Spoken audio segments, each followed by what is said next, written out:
Honestly, I think both candidates are morons. It's just a matter of who's less of a moron than the other. And we've seen that Trump is and has been acting like a child since he's been elected.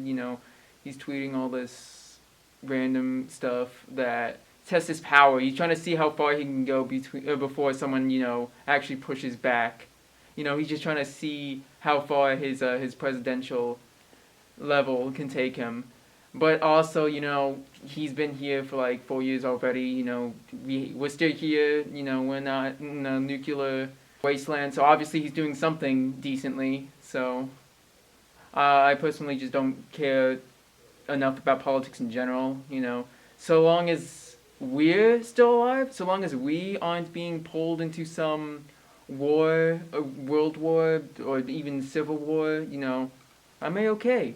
Well, we can see that the social media in general has a big impact on everyone's viewpoint on what's going on in the world. We saw with the beginning of the BLM movement how media took a short snippet of someone specific's point of view of this man having his neck stood on, and they saw it off with it. They took this clip and they made probably thousands, millions of views on it. Ridiculing this policeman until like months later they finally show the cam of the police himself, and they find out that what he was doing was somewhat understandable, not justified. I don't think he should have been as violent as he was, but we can at least see that he wasn't just some monster that the media was leading him on to be. So in terms of media specifically, we can see that it has a big power, and we can see that it influences people.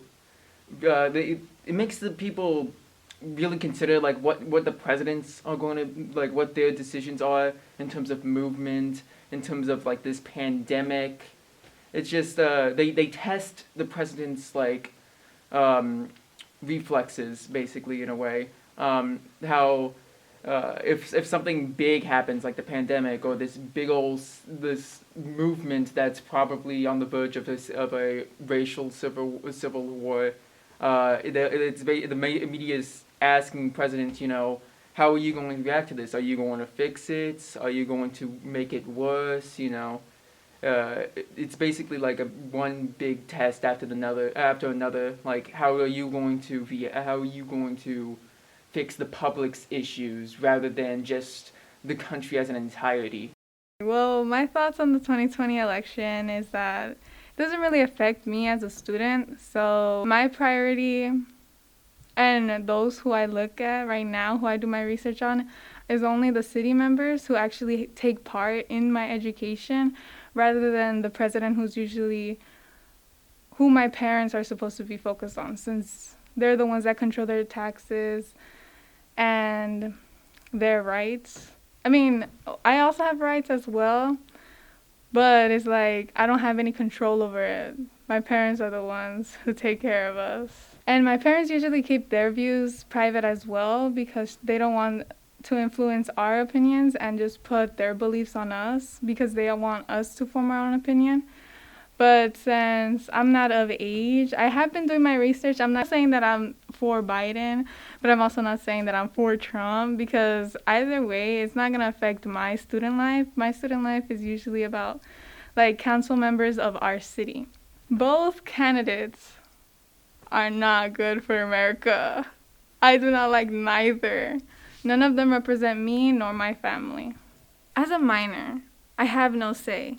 And that's also what adults think too. Whenever we try to talk about politics or whenever we voice our opinions, they always quiet us and say, we're too young, you can't even vote. You can't even vote. Like, just that phrase just upsets me. Like, even though I can't vote right now, I'm gonna vote when you're dead. So, like, I'm still gonna be a part of the future. And even though I'm still a student, and these two candidates, Biden and Trump, don't have a say in me and in my life because I'm still a student, and those who affect me is just the city council and our district. Those two presidents have an effect on my parents, and even though I won't live up to be like my parents, I'll try to seek a better future. Politics And the candidates that are going to be running in the future are still going to have the same influence on me. With the media, of course, with like the Black Lives Matter movement, they're bringing more awareness to the people of color. And they're also bringing up videos of Trump's racist remarks.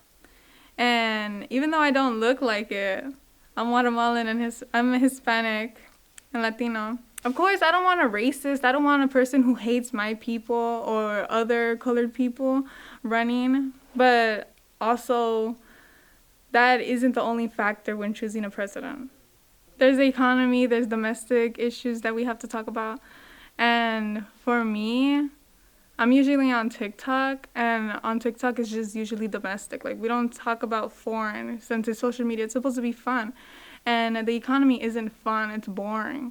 I believe that President Trump would be a better candidate rather than Joe Biden.